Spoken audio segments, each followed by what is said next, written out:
This week on Who Deserves to be Inducted into the Rock and Roll Hall of Fame, we're going to look at the case for putting Blue Oyster Cult into the Rock and Roll Hall of Fame.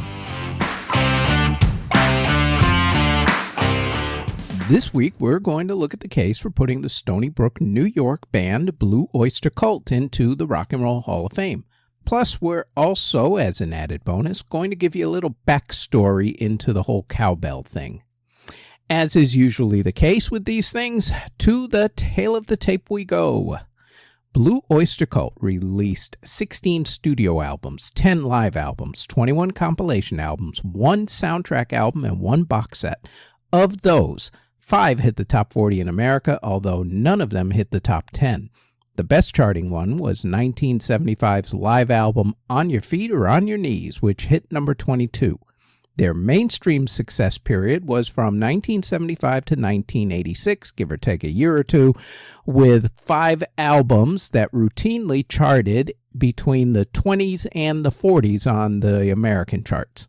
On the British charts, though, 5 of their albums hit the top 40, with 1980's Cultosaurus Erectus charting the highest at number 12.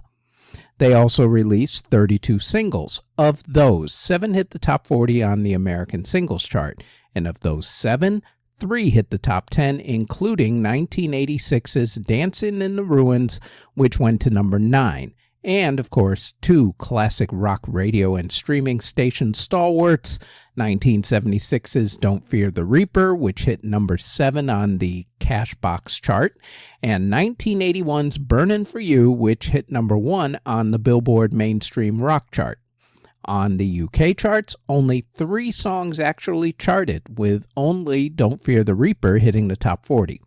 The group has also sold over 25 million copies worldwide.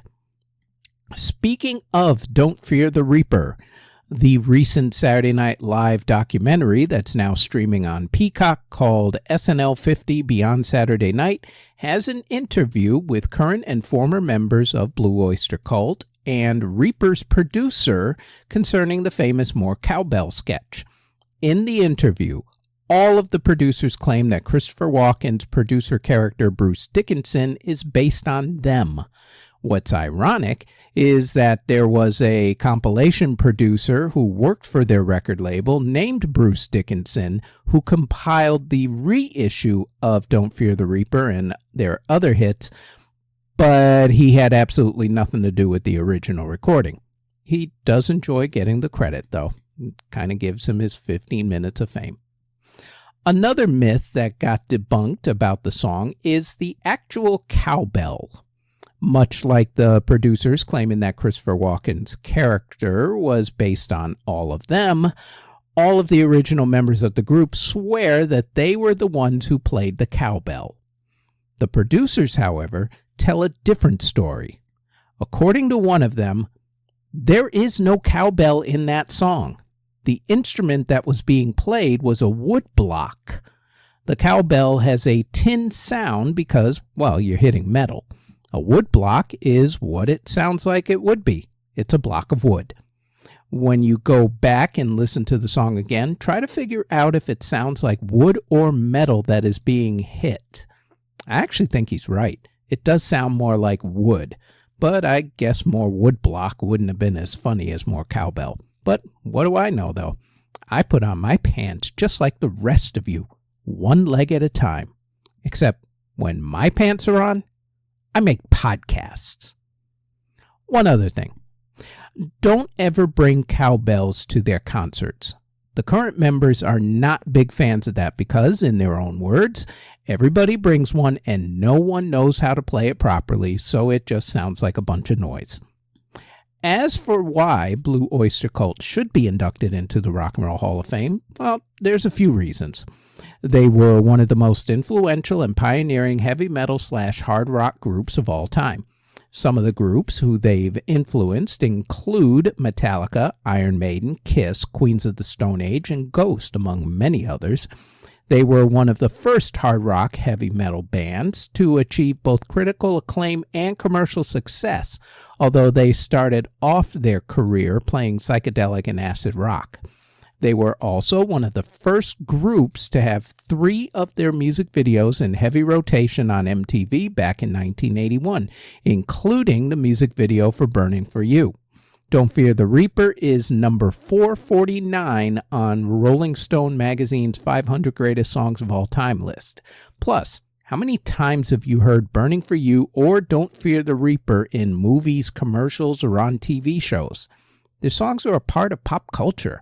Yet, no love from the Hall voters.